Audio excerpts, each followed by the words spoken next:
Du triomphe au naufrage, un exposé au terme duquel le public sera invité à une séance de questions-réponses avec vous, orateurs.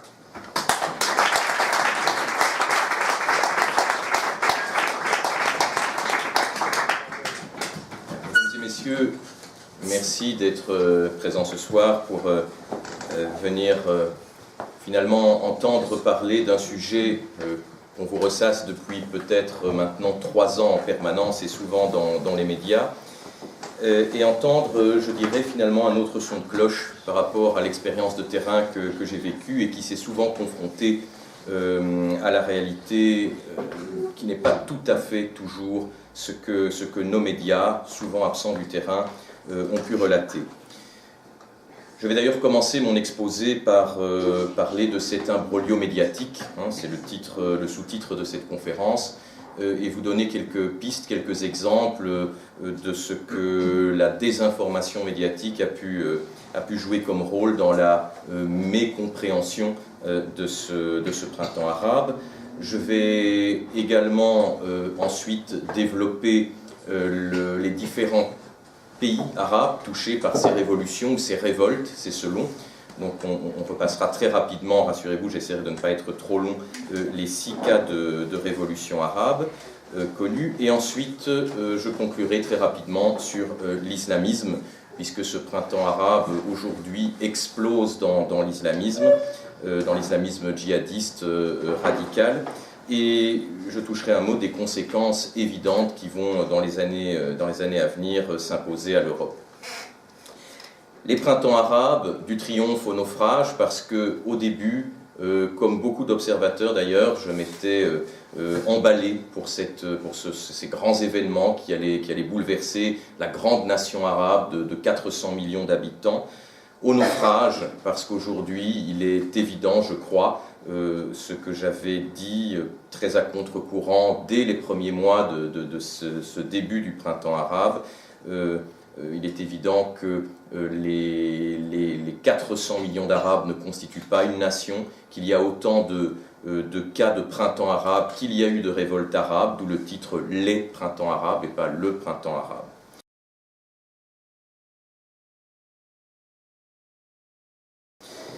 Et pour commencer, oui, c'est facile, cette petite accroche, bon, vous excuserez l'enseignant qui utilise ce genre de procédé pour attirer l'attention de son public de temps en temps, presse ne pas avaler, bien sûr, cette affiche qui avait beaucoup circulé en mai 68 dans les milieux de la contestation. Alors pourquoi commencer par ça ? Parce que la presse a été un des facteurs déterminants de la mauvaise interprétation que l'on a faite des printemps arabes. Il y a eu toute une série d'erreurs d'approche d'emblée lorsque le printemps arabe a commencé. Je reprendrai pour le moment l'expression le printemps arabe, qui est l'expression consacrée, même si je ne suis pas d'accord avec cette expression. Alors quelles ont été ces erreurs d'approche ? Tout d'abord, on a utilisé immédiatement, pour essayer de comprendre ces phénomènes, des prismes tout à fait eurocentriques, y compris dans les universités, y compris les chercheurs. On a utilisé des grilles de lecture tout à fait inadéquates qu'on a appliquées sur des civilisations qui ne sont pas des civilisations européennes. Et on a entendu des gens très autorisés, ça a été notamment publié dans Le Monde diplomatique, qui reste à ce jour un média très très sérieux.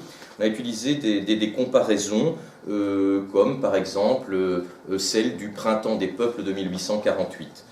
Donc on a estimé aussi que c'était similaire à la Révolution française de 1789, et qu'on voyait émerger dans tout le monde arabe une société civile prête à prendre en main son destin politique. Comme ça avait été le cas en Europe en 1848, lorsque cette bourgeoisie, enrichie notamment dans le contexte de la révolution industrielle du XIXe siècle, avait pris conscience de son potentiel politique et souhaitait prendre en main elle-même donc le destin politique de la nation.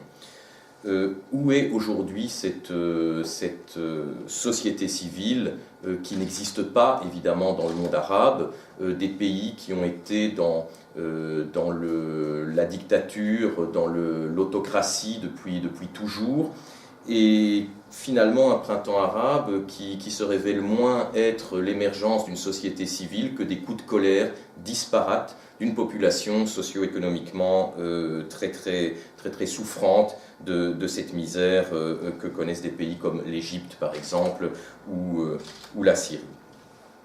D'autre part, au-delà de ces mauvais schémas d'interprétation, il y a eu aussi de la part de la presse une mauvaise connaissance du monde arabe, de ses spécificités, de ses singularités. C'est pour ça que je parle des printemps arabes, car il y a autant de printemps arabes qu'il y a d'États concernés. En fait, soyons clairs d'emblée, petite parenthèse, 6 États concernés, la Tunisie, l'Égypte, la Libye, la Syrie, le Yémen et le Bahreïn, dans une certaine mesure, alors que la Ligue arabe compte une vingtaine d'États membres au total. Donc c'est un printemps arabe réduit tout de même.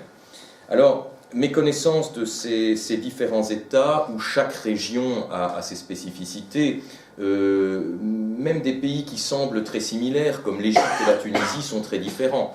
En Tunisie, on a une société civile effectivement existante. Je crois que c'est le seul pays arabe où il y a une société civile suffisamment consistante, du fait que depuis l'indépendance, depuis le gouvernement de Bourguiba, mais également ensuite sous la dictature de Ben Ali, il y a eu une promotion de l'enseignement, de la scolarisation et de l'enseignement universitaire ensuite.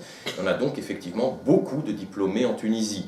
Ce n'est pas du tout le cas en Égypte, qui est un pays tout à fait différent, où 80% de la population, voire plus, sont à la limite de l'analphabétisme. Donc deux pays très différents, mais des pays encore beaucoup plus différents. Si on prend la Libye, qui est un pays très arriéré finalement, très en dehors du monde moderne, où le fait tribal, la tribu a énormément d'importance, est très prégnante encore, et encore plus au Yémen, mais d'une manière différente. J'en parlerai tout au long de cet exposé. Donc une vraie méconnaissance de la part des commentateurs, surtout des commentateurs journalistiques, de la pluralité du monde arabe. Confusion sémantique aussi, c'est une autre erreur d'approche entre révolte et révolution. On a confondu ce qui a pu être une révolution, comme je crois qu'on peut le dire clairement en Tunisie, avec des coups de colère, des révoltes qui n'étaient pas nouvelles dans le monde arabe, ce qui s'est passé en Égypte par exemple, les révoltes du pain, les révoltes de la faim, qui ont lieu régulièrement, de manière récurrente depuis les années 1980. Ce qui a peut-être induit en erreur certains observateurs, c'est que dans plusieurs pays, ces révoltes ont eu lieu en même temps, cette fois-ci, mais c'était des choses qui n'étaient pas foncièrement neuves dans le monde arabe. Enfin, une erreur qui est venue aussi d'un certain emballement. Et là, j'en viens plus précisément à la presse. Je crois que les erreurs d'approche dont je viens de parler concernent essentiellement le monde universitaire, le monde des chercheurs, plus en tout cas que le monde de la presse. Mais la presse ensuite, par cet emballement dû à l'instantanéité des médias aujourd'hui, à ce phénomène si je peux me permettre le néologisme, de l'instantanéisme des médias, a entraîné encore plus de bévues dans l'interprétation de ce qui se passait dans le monde arabe. Bon, vous savez qu'aujourd'hui, avec Internet, dès qu'on a une information, dès qu'un média a une information, et tous les médias, qu'ils soient audiovisuels ou qu'il s'agisse de la presse imprimée, tous les médias sont sur Internet, ont compris qu'il fallait battre à la course les autres avec Internet. Donc dès qu'on a une information, on envoie cette information dans l'instant sur Internet sans l'avoir vérifiée, parce que si on prend le temps de la vérifier, ne fût-ce qu'une demi-heure, c'est suffisant pour être battu par un autre média et on va paraître comme le média ringard qui est en retard, qui n'a pas informé ses lecteurs et on va perdre des parts de marché. Alors cet emballement a amené effectivement des informations sur le tapis de la recherche qui n'étaient pas des informations, qui étaient des désinformations, qui étaient parfois de gros bobards montés par des produits de guerre de propagande entre les différents groupes qui agissaient sur les terrains concernés. Et cet emballement médiatique, cette instantanéité de l'information amène aussi, c'est un autre phénomène, la presse à se nourrir d'elle-même et à puiser chez les autres ce qu'on va publier soi-même. Ce qui fait que se crée rapidement, ceci est un élément important, une doxa médiatique. Alors qu'est-ce que j'appelle une doxa médiatique ? Il s'agit en fait d'une vérité, entre guillemets, d'une vérité qui se constitue sur un sujet donné. C'est vrai pour le printemps arabe, malheureusement c'est vrai pour beaucoup d'autres sujets. Une vérité à laquelle on ne va plus déroger, à laquelle il est très difficile de déroger parce que la presse ne se contredit pas, ou très rarement, et elle répercute cette doxa à qui mieux mieux. Alors cette vérité, parfois, en vient à n'être qu'une réalité virtuelle, c'est pourquoi je parlais de vérité entre gros guillemets, une sorte de réalité virtuelle qui est souvent très en déconnexion avec la réalité des choses sur le terrain.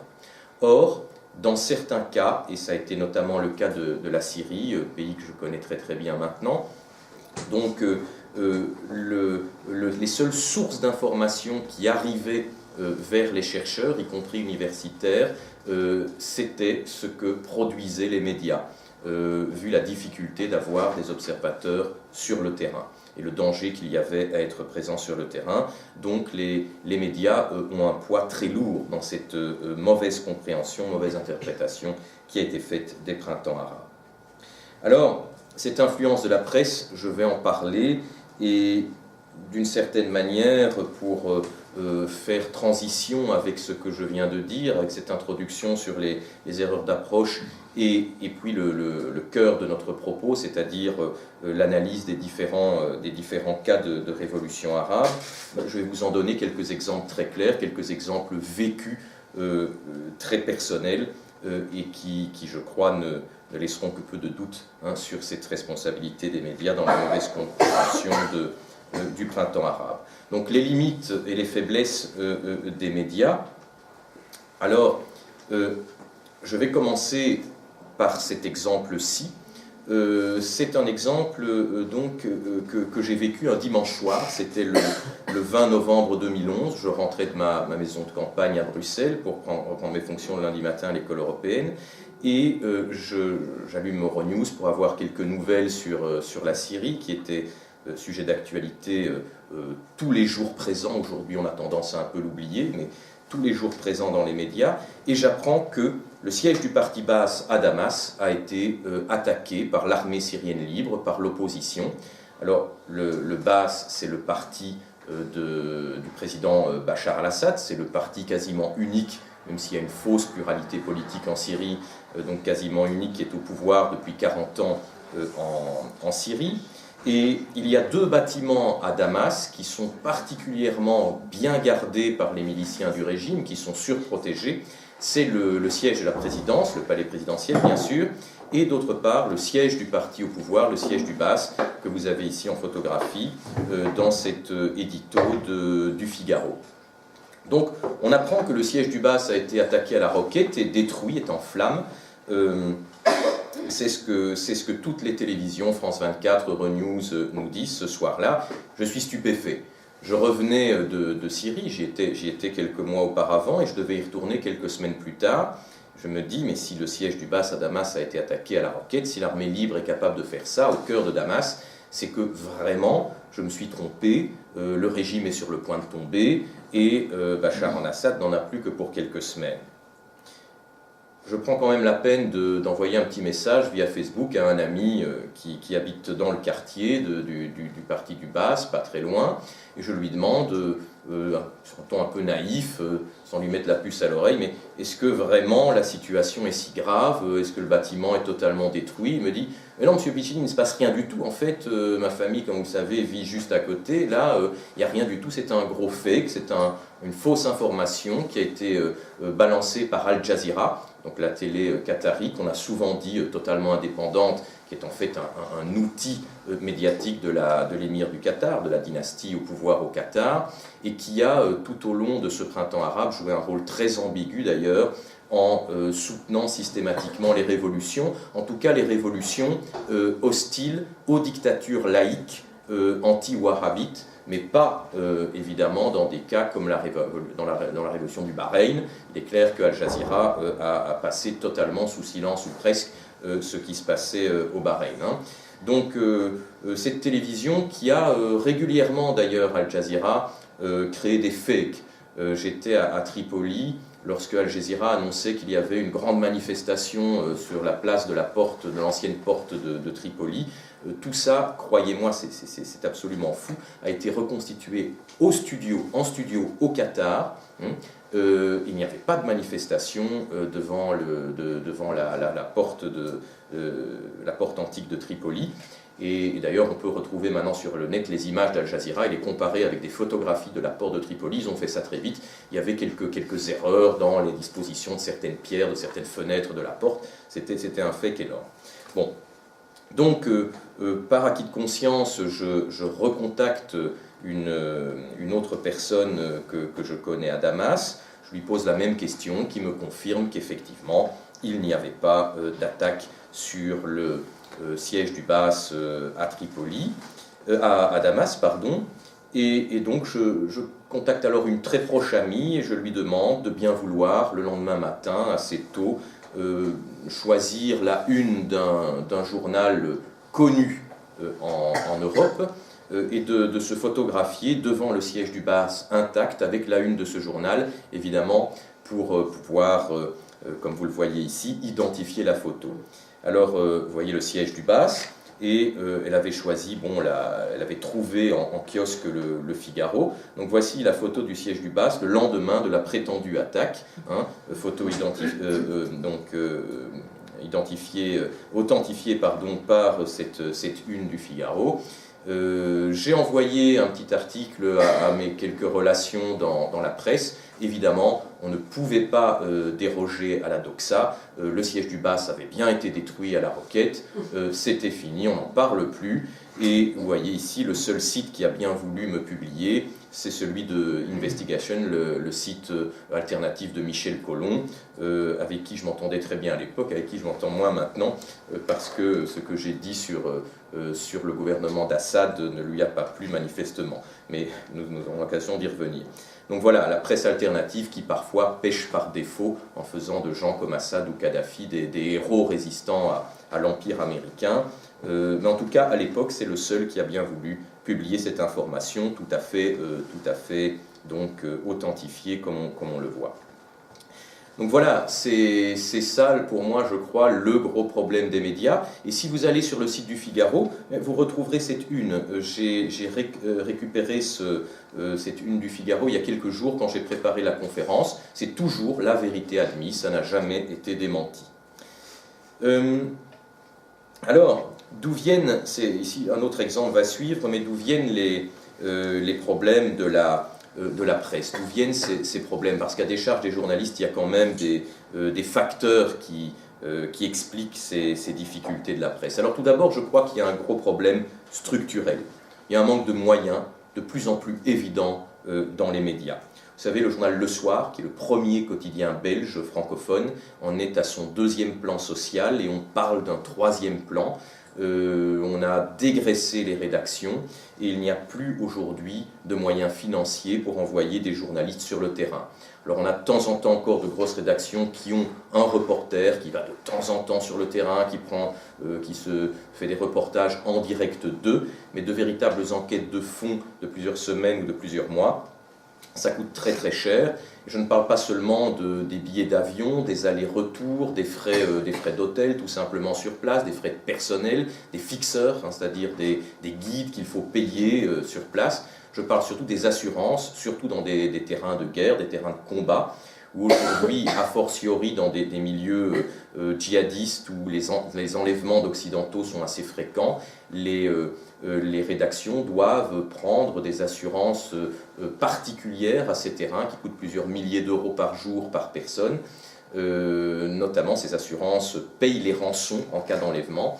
Et donc, on ne retrouve plus sur les terrains des combats finalement que des freelances, c'est-à-dire des journalistes qui travaillent en vendant leurs articles à la pièce et qui n'ont pas toujours les moyens de leur politique. Surtout des photographes freelance d'ailleurs, qui eux sont obligés d'être là pour avoir de bonnes photos, sinon ils ne mangent pas, c'est tout simple.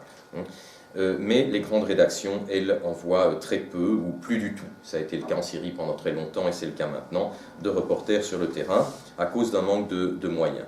Alors ces rédactions, où se fournissent-elles en information? Eh bien dans les agences de presse.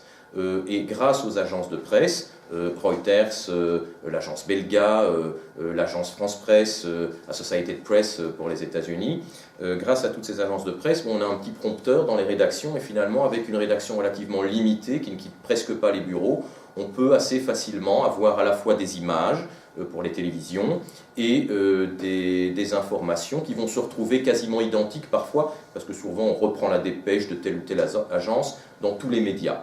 Et c'est à partir de ça que les journalistes composent leurs articles.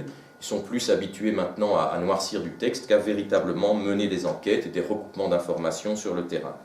Le problème, c'est que d'où viennent les informations de ces agences? Et bien souvent, elles n'ont pas elles-mêmes assez de correspondants fiables sur le terrain et s'adressent à des ONG qui sont présentes, parfois à des membres des organisations du pays qui agissent, qui sont partie prenante dans le conflit, notamment l'armée syrienne libre par exemple, et dès lors on a des informations qui sont bien souvent tronquées et qui sont le produit de cette guerre médiatique dont je parlais à l'instant, hein, où on va balancer à ces médias des gros bobards en faveur de la rébellion ou en faveur du gouvernement. Et comme dans un cas comme la Syrie par exemple, on va plutôt choisir de croire la rébellion qui est beaucoup plus sympathique, en tout cas au début, que le gouvernement, bon, on va progressivement connaître une large désinformation par rapport à la réalité du terrain.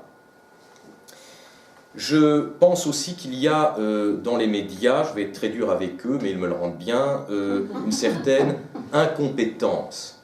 Je vais vous donner une petite anecdote qui illustre ça, je crois, assez clairement.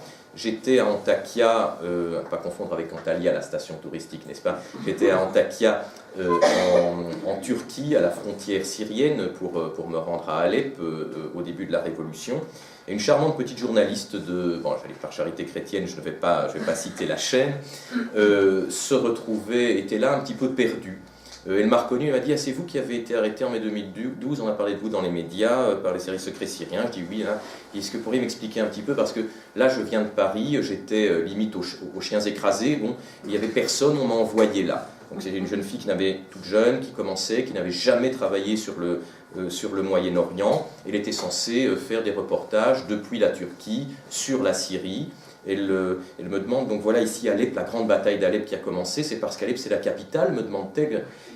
Oui, là il y a un gros problème effectivement. Donc je lui ai fait un petit topo sur la situation pour qu'elle puisse faire son papier du lendemain. Donc voilà ce qu'on a pu rencontrer à plusieurs reprises dans ce monde médiatique. Alors il y a des spécialistes évidemment dans les médias, il y a des spécialistes de tel ou tel sujet, mais bien souvent, à nouveau, dans l'instantané, quand on doit couvrir un phénomène comme le printemps arabe, on peut envoyer n'importe qui, et comme dit souvent un ami, comme disait François Mitterrand, il y a une sorte de sous-culture journalistique patente qui grève fortement l'information des grands médias, des médias dominants. Il y a aussi le problème de la ligne éditoriale. Rassurez-vous, je commence à terminer sur la question des médias, mais je pense que c'était important d'en parler. La ligne éditoriale qui est déterminée, bien sûr, par les actionnaires des médias. Ça, c'est un autre phénomène qui est à décharge des journalistes, c'est qu'un média, ça coûte cher, et ça ne rapporte pas d'argent, peu ou pas du tout, voire ça coûte de l'argent. Bon, il faut bien se rendre compte que ce n'est pas le 1,20 €, 1,60 €, le prix du journal que vous achetez en kiosque, qui va financer la rédaction, les salaires, le matériel, les quelques billets d'avion qu'on va quand même financer pour envoyer quand même de temps en temps quelqu'un sur le terrain. Et il est clair que l'argent, il faut bien qu'il vienne de quelque part. Et ce ne sont pas non plus les publicités qu'on introduit dans les médias qui suffisent à financer l'ensemble d'un média audiovisuel ou presse-papier. Ces publicités qui rapportent d'ailleurs de moins en moins, puisque avec Internet, de plus en plus de gens se tournent vers la presse informatique et n'achètent plus le journal. Donc moins le journal se vend, moins la page de publicité va être rentable pour le journal, plus les prix vont chuter. Alors, qui finance le journal? Il n'y a pas des gens qui sont ravis de pouvoir vous informer de la meilleure manière possible ou qui sont amis du journalisme.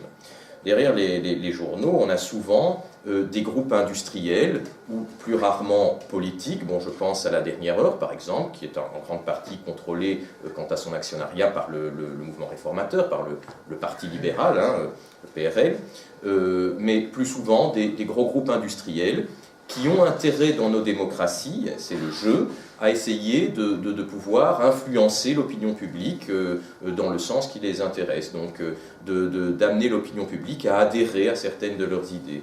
Et donc, il y a des lignes éditoriales très claires, et ça peut aller jusqu'à ce que le matin, au comité de rédaction, on va trouver un représentant de l'actionnaire principal qui sera là, assis à côté du rédacteur en chef, pour dire voilà, on va traiter ça dans ce sens-là, ceci, on va peut-être un peu moins en parler, et ceci, on va pas mentir vraiment, mais enfin, on va le passer sous silence parce que ça gêne nos intérêts dans tel et tel cadre. Je vais prendre l'exemple de la presse française. Bon, il y a un actionnaire qui est très présent, c'est Matra. Et Matra, qui est par exemple derrière le groupe Hachette, et Matra, bon, c'est l'industrie de l'armement. Il est clair que dans le cadre de la guerre en Irak, par exemple, la guerre du Golfe en 91, les directives étaient soutenir le bien fondé de la guerre contre l'Irak. Voilà. Et le journaliste qui va se retrouver confronté à ça, s'il tient à garder sa place, y compris des journalistes de grand renom, ce n'est pas la notoriété qui protège nécessairement, eh bien, il a intérêt à ne pas trop poser de questions, à ne pas insister pour traiter le sujet comme il voudrait le faire, et à suivre la ligne du journal. Sinon, au plan social suivant, c'est lui qui passera à la trappe. Donc voilà comment ça se passe, d'où ce qu'on appelle l'autocensure. La plupart des journalistes ne demandent même pas à se faire taper sur les doigts, ils savent très bien ce qu'ils doivent écrire et ont une autocensure personnelle qui leur permet de faire leur carrière. Voilà finalement donc ce problème général des médias que j'ai rapidement brossé, et j'aimerais revenir en 30 secondes sur la doxa pour insister sur ce tourbillon vicieux qu'elle constitue, parce que avec cette autocensure, avec cette ligne éditoriale, avec ces problèmes qui viennent aussi, je l'ai dit, de l'incompétence ou de l'impossibilité pour les milieux médiatiques d'avoir des informations de première main, se crée donc ce tourbillon vicieux de la doxa auquel il est quasiment impossible de déroger. Vous savez, la presse, m'a dit un jour Alain Grèche, le rédacteur en chef du Monde diplomatique, ça marche comme ça, m'a-t-il dit. Il m'a dit, Pierre, vous avez tort d'avoir raison tout seul contre tout le monde, parce que Monde diplomatique a encore de temps en temps quelques saillies, mais le Monde diplomatique fonctionne, petite parenthèse, sur ses propres fonds, sur un actionnariat qui est dû notamment aux amis du Monde diplomatique, aux lecteurs, etc. Il n'est pas encore racheté par un groupe. Il m'a dit, vous avez tort d'avoir raison tout seul, parce que la presse, ça fonctionne comme ça. Si vous avez raison tout seul, vous allez vous faire flinguer par tout le monde. Tout le monde va vous tirer dessus. Et puis, plus tard, quand les événements vont vous donner raison, personne ne va venir vous repêcher et dire, oui, vous vous souvenez, lui, là, il avait raison. Par contre, si vous avez tort avec tout le monde, comme tout le monde dit la même chose, personne ne viendra jamais vous le reprocher. Voilà, c'est, je crois, résumé par une des pointures du journalisme libre, si on peut le dire comme ça, la réalité quotidienne des médias. Bon, face aux médias, il y a bien sûr, et je m'arrêterai là pour les médias, il y a bien sûr Internet. Très vite, Internet a servi à une série de sites alternatifs, de réinformation, etc. Mais très vite aussi, les grands médias ont compris que c'était l'avenir, se sont implantés eux-mêmes sur Internet et ont submergé cette presse, je vais dire, alternative. Pas tout à fait, parce que c'est un outil d'édition, Internet, qui permet à des voix discordantes de se faire entendre. Malheureusement, pour le grand public, les grands noms, Le Monde, Le Soir, la Libre Belgique, Le Figaro, la Libération, etc., restent les références vers lesquelles on va en confiance avant peut-être d'avoir le temps, parce qu'il s'agit de ça aussi, Le public est responsable également en demandant cette information fast-food, en voulant tout savoir très vite, en épluchant les pommes de terre le soir, en préparant le dîner, n'est-ce pas, et en écoutant distraitement la radio. Hein, le public n'a pas le temps, quand on a une vie de famille, quand on a un métier aujourd'hui, de pouvoir s'informer, de passer plusieurs heures. Bon, moi, c'est mon métier en partie.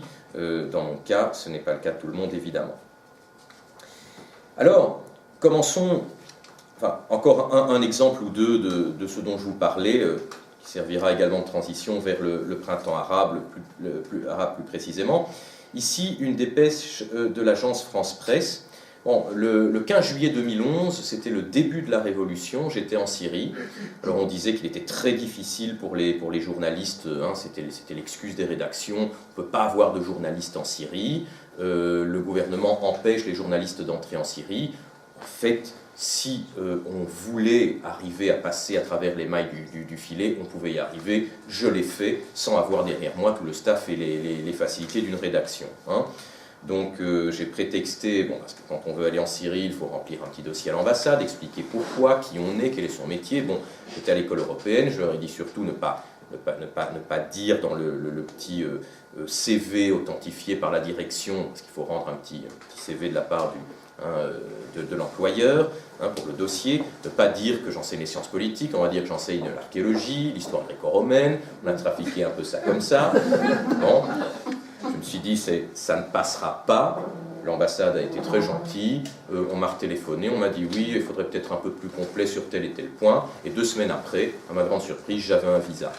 Des amis journalistes m'ont dit, tu verras, à l'aéroport, on va immédiatement on va te refouler, tu n'arriveras pas à rentrer. Je me dis, est-ce que je prends un computer avec moi, un portable ou pas? Je la joue magazine d'archéologie au-dessus de mes vêtements dans la valise, rien du tout, on m'a laissé rentrer. J'ai loué une voiture dans une agence de location et pendant 15 jours, j'ai sillonné tout le pays. Je suis descendu dans le sud à Dera, je suis remonté sur Damas, je suis allé voir ce qui se passait à Homs, à Hama, je suis parti vers la côte, je suis reparti vers Alep. D'Alep, j'ai gagné la zone de la frontière irakienne sur l'Euphrate, à des ressorts, et je suis revenu sur Damas. Il n'y a jamais eu de problème, on n'a jamais arrêté, j'ai pu voir tout ce que je voulais. Quand je suis rentré, j'ai expliqué cela, et j'ai expliqué aussi qu'il ne se passait pas grand-chose en Syrie à l'époque, c'était le cas. Je n'avais vraiment pas vu grand-chose, et les seuls manifestants que j'avais vus n'étaient pas du tout pacifiques, hein, et s'attaquaient aux forces de police, contrairement à ce qu'on disait dans nos médias. On parlait d'immenses manifestations, de plusieurs centaines de milliers de manifestants pacifiques, il n'y avait rien de tout ça. Les images qu'envoyaient les opposants aux rédactions étaient toujours des images prises en cadre très resserré. On avait l'impression qu'il y avait des foules énormes. J'étais dans ces manifestations, notamment dans les banlieues de Damas, c'était 2, 3, 400 personnes, pas plus. Bon, j'expliquerai ça quand je parlerai dans un instant de la Syrie, le pourquoi et comment la révolution a évolué. Bon, je suis rentré, j'ai écrit ça dans la Libre Belgique, comme quelques médias mainstream qui publient, et on m'a tout de suite collé une étiquette, il est pro-Assad, c'est scandaleux, comment peut-il dire ça, alors que voilà, une victime de la doxa. Alors durant ce voyage, je me suis rendu à Hama, parce qu'effectivement il ne se passait pas grand-chose, et donc le 15 juillet, c'était un vendredi, je me suis rendu à Hama, qui est un des fiefs de la rébellion, de l'opposition, en tout cas de la contestation, il n'y avait pas vraiment de rébellion à l'époque. Et je me suis dit, si je dois trouver quelque chose, c'est Hama, le centre de la confrérie des frères musulmans, un vendredi à la sortie des mosquées, donc vendredi, jour de grande prière, le jour saint de la semaine pour les musulmans. Je me suis rendu à Hama, la ville était cernée par l'armée, plus de forces de l'ordre à l'intérieur, effectivement ça devenait intéressant, l'officier au checkpoint m'a laissé passer, et là, à la sortie de la mosquée, oui, plusieurs milliers de personnes se réunissent sur la place principale, il y a une grande manifestation, bon c'était sympathique, c'était pas terrible, j'avais estimé à 10 000 personnes peut-être le nombre des manifestants, pardon. En vérité, par la suite, avec mon rédacteur en chef, le rédacteur d'Africasie, avec les outils adéquats, nous avons décompté sur les photographies, le film que j'avais réalisé, la réalité, c'était entre 4 et 5 000 manifestants. Je quitte Hama en soirée, c'était bien sympathique, mais enfin, c'était pas la révolution que j'attendais. Je gagne la côte et à l'hôtel, je regarde un peu sur Euronews, France 24, ce qu'on disait. 500 000 manifestants aujourd'hui dans les rues de Hama. Voici, je cherche tout de suite sur Internet, mais d'où vient cette information? Voici la dépêche de l'AFP, c'est l'agence France-Presse qui a lancé cette information.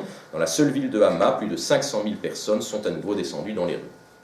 Bon, j'ai à nouveau rapidement écrit un petit mail à quelques contacts qui m'ont dit « tu es sûr, mais enfin c'est pas possible, écoute, on ne peut pas publier ça ». Voilà, donc l'information est passée inaperçue. Enfin, j'ai publié ça dans un média alternatif, hein. C'est toujours disponible sur le net. Voici Le Monde également, qui a... Ah non, je me souviens, j'avais publié ça dans une revue de sciences politiques aux États-Unis, en anglais. Et ça a été repris par plusieurs sites alternatifs. Alors Le Monde, lui, avait titré sur bon, « Le régime vit ses dernières heures, c'est fini, 500 000 manifestants ». Je dis, vous vous rendez compte ce que c'est? 500 000 personnes, c'est énorme. Manifestation de 500 000 personnes, il y avait eu 500 000 personnes lors de l'enterrement du roi Baudouin dans les rues de Bruxelles. On ne bougeait plus dans Bruxelles, les rues étaient bloquées. Hama est une ville de province. Alors, une des premières choses que j'ai fait, c'est dire, bon, quelques amis journalistes que j'avais, Hama est une ville de 370 000 habitants. Même pas 500 000 habitants, c'est impossible. Cette information, n'importe quel journaliste, me semble-t-il, aurait dû vérifier. De même que, comme je l'avais fait, j'avais recoupé en 3 coups de fil l'information sur le siège du BAS. De même, il me semble qu'il était facile de vérifier qu'il n'y avait pas 500 000 habitants dans une ville de province en Syrie, une ville de campagne comme Hama. Voici mes photos, Hama le 15 juillet, voilà les 500 000 manifestants sur la place centrale de Hama. Alors, vous voyez ce que peut faire un universitaire qui reçoit cette information, qui est présente dans tous les médias, et donc évidemment, on ne se pose pas de questions, c'est vrai. France 24 le dit, Euronews, Le Monde, Le Soir, La Libre, c'est repris par le New York Times, tout le monde la reprend. 500 000 manifestants, mais il est clair que entre ce que vous voyez sur les photos et 500 000 manifestants, la conclusion est différente. Si on a 500 000 manifestants dans les rues de Hama, hein, Bachar al-Assad peut prendre ses valises et partir tout de suite pour la Russie. Si on a 4 5 000 manifestants dans le fief des frères musulmans, une ville de 370 000 habitants, le régime a encore de beaux jours devant lui. C'est ce que j'avais écrit à l'époque, on m'avait traité de fou. Que je sache, le président al-Assad est toujours au pouvoir actuellement et l'armée syrienne est en train de reprendre le terrain d'ailleurs sur la rébellion. Le Monde a contre-attaqué parce que je l'avais directement mis en cause, bon pas spécialement lui, mais c'est l'article du Monde qui avait été particulièrement... Eux, ils avaient même renchéri sur le lendemain en parlant de 600 000 manifestants. Donc j'avais pris cet exemple-là. Alors je vous lis très rapidement, c'est pas pour faire mon autopublicité, mais Le Monde avait titré « Faut-il douter des chiffres de la révolution syrienne ?» Après, j'ai sorti dans cette revue de sciences politiques mon papier qui incriminait Le Monde. Et voilà ce que Le Monde disait. Pierre Piccinini, professeur d'histoire et sciences politiques à Bruxelles, qui dit s'être rendu sur place. Alors ça, c'est toujours très sympa, vous voyez, comment le journaliste, bon, on va essayer de flinguer le gars, hein, qui dit, on insinue comme ça, que s'être rendu sur place ces dernières semaines, utilise cet argument. Quelle ne fut pas ma surprise, donc c'est une traduction de ce que j'avais écrit en anglais, quelle ne fut pas ma surprise de lire la dépêche de l'AFP qui annonçait 1 million de manifestants à travers la Syrie ce 15 juillet, dont 500 000 à Hama. À Hama, il n'était en réalité pas 10 000. Cette information est d'autant plus absurde que la ville de Hama ne compte que 370 000 habitants, s'étonne-t-il. Bon, parlons de moi. Le journaliste de conclure, mais la comparaison avec le nombre d'habitants paraît difficile. Donc mon argument n'est pas bon, parce que la population de Hama oscille entre 280 000 et 1,5 million d'habitants selon les sources. Alors, je ne sais pas où il est allé chercher ces chiffres. Bon. C'est comme les rats, il y avait des que la population de Hama est oscillée entre 370 000 habitants et 800 000 habitants, là je voulais bien qu'il ait commis cette petite erreur. Mais là, 1 500 000, je ne sais pas où il est allé chercher ça. Pourquoi 800 000 ? Parce que quand vous connaissez un peu la Syrie, quand vous parlez avec un Syrien de Idlib, Hama, Alep, Damas, automatiquement vous parlez du gouvernorat, c'est-à-dire de la province. Si vous ne précisez pas Hama Medina, Hama ville, automatiquement on parle de toute la province. Donc effectivement, peut-être qu'on lui a renseigné, oui, Hama, 800 000 habitants. Effectivement, le gouvernorat de Hama fait 800 000 habitants. Mais c'était comme comptabiliser comme habitants de Lyon tous les habitants de la région Rhône-Alpes, ce qui est une erreur quand même impardonnable pour un journaliste du Monde, s'il vous plaît. Donc en fait, ici, le pauvre homme ne fait qu'ajouter à la bêtise de ce qui était écrit dans son journal. Mais voyez, quelques exemples bien concrets, bien solides, je crois, et pas du tout flous, de ce qu'on peut trouver comme erreur dans la presse. Et cet article, moi je l'ai repêché aussi tout récemment pour préparer cette conférence. Il est toujours accessible sur le site du Monde.